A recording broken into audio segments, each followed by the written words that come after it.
Hello there. My name is Jacob. You may have heard of my grandfather, Abraham. I'm the youngest son of his son, Isaac.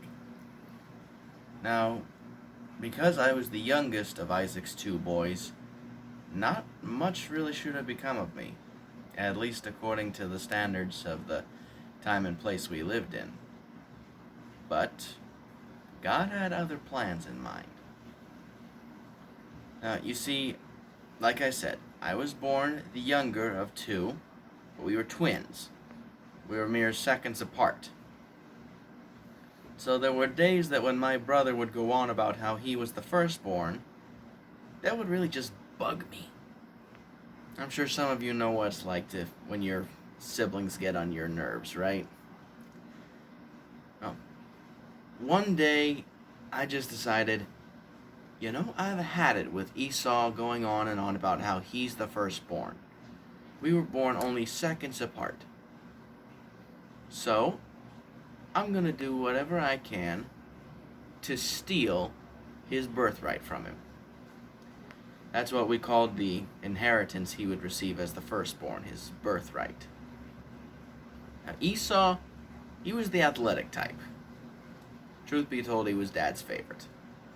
He would like to go out and hunt. He was good at it too. He could track an antelope for miles. Me, I was not born with his muscle. I did get the brains between the two of us, though.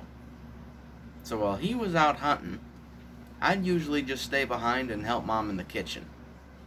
Dad wasn't too thrilled about it, but hey, Esau was his favorite anyway, so.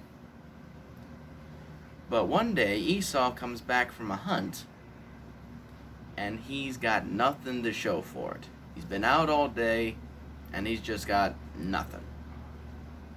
Me, on the other hand, I've just put the finishing touches on a famous stew that I concocted myself. I mean, this stuff is so good that even Dad, who doesn't like me being in the kitchen so much, has to say, yeah, that's pretty good. So, Esau comes in and says, hey bro, I am starving to death. You have got to give me some of that stew. And I see my moment. Sure, of course, have all the stew you want. But you gotta pay me for it first. What am I gonna pay you with? I've got nothing, Esau says. How about your birthright? I'll give you a bowl of stew and all you can eat afterwards, if you give me your birthright first. Remember when I said that I was the one that got the brains between the two of us? Esau never even thought twice about the offer I gave him. I'm dying anyways, he says. What good is my birthright to me? Give me the stew and the birthright's yours. Although that was only the start of the friction between us, should I say. I had the birthright now, and it was a legal deal. But before he passed away, Dad would give Esau a special blessing because he was the oldest. That was kind of like another inheritance. Not so much that Esau would get anything, but it was basically the idea that God would recognize this as a promise between my dad and his chief heir. Mom and I thought, hey, I've already got the birthright. Why shouldn't I get the blessing as well? So, Dad gets old, and he goes blind. So one day he calls Esau into his tent and says, son, I'm not going to last much longer. So go out, hunt something, cook it up for me, and after I've eaten what you've prepared, I'll give you your blessing. So Esau rushes out of the tent to do this. But Mom has overheard their conversation, and she comes to me, and she has a plan of her own as to how I can get the blessing. She has me cook up Dad's favorite meal. And while I'm doing that, she's putting together a disguise for me. Now, Dad's blind. He can't see me. But when I go in, he's probably going to recognize that my voice is a little off. And the fact of the matter is that Esau is a one hairy dude. I mean, Dad would probably have him come close, touch his arms, his face, and he'd be able to tell right off the bat that that's Esau because of how hairy he is. Me? Not so much. I mean, this stubble I've got here is about the best I can manage. So Mom makes up a couple of wool arm coverings and a fake beard for me. Then when the food is ready, I take it to Dad. He touches my face and my arms, and when he's convinced that I'm Esau, he eats, and then he gives me the blessing.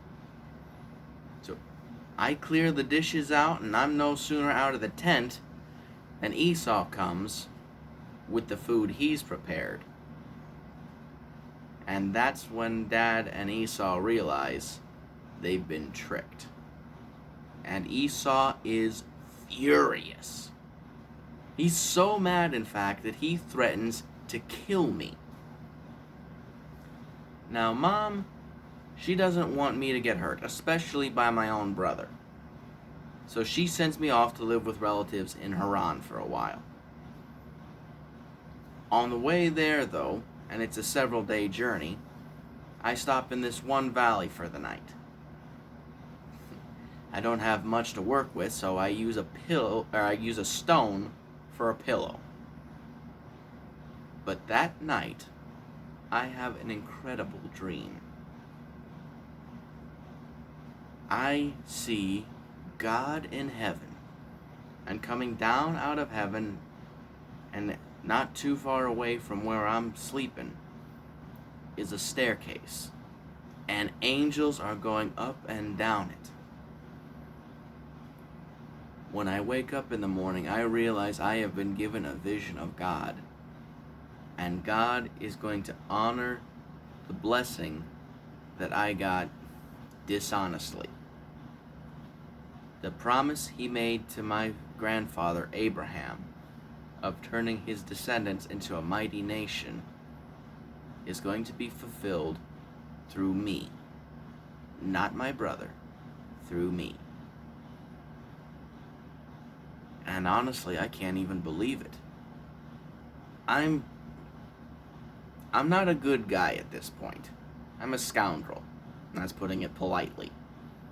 I've tricked my dad and my brother, taken what is not rightfully mine, even if it is now legally mine. And yet God decides that he is still going to look after me. And he's going to fulfill the promise he made to my grandfather through me. I decide right there, I've got to change who I am. Somehow, some way, God is going to use me to fulfill his promise. So I've got to live up to that. When I wake up in the morning, I take the stone I'd use as a pillow, pour oil over it, and I make it into an altar. And I call the place where I was staying Bethel, the house of God. After that, I continue on to Haran. You'll have to wait till next time to hear the rest of my story, though. But from the first half of my story, please know this. No matter how bad you may start out, God can turn you into someone new, someone better. Because God can change even the worst of us.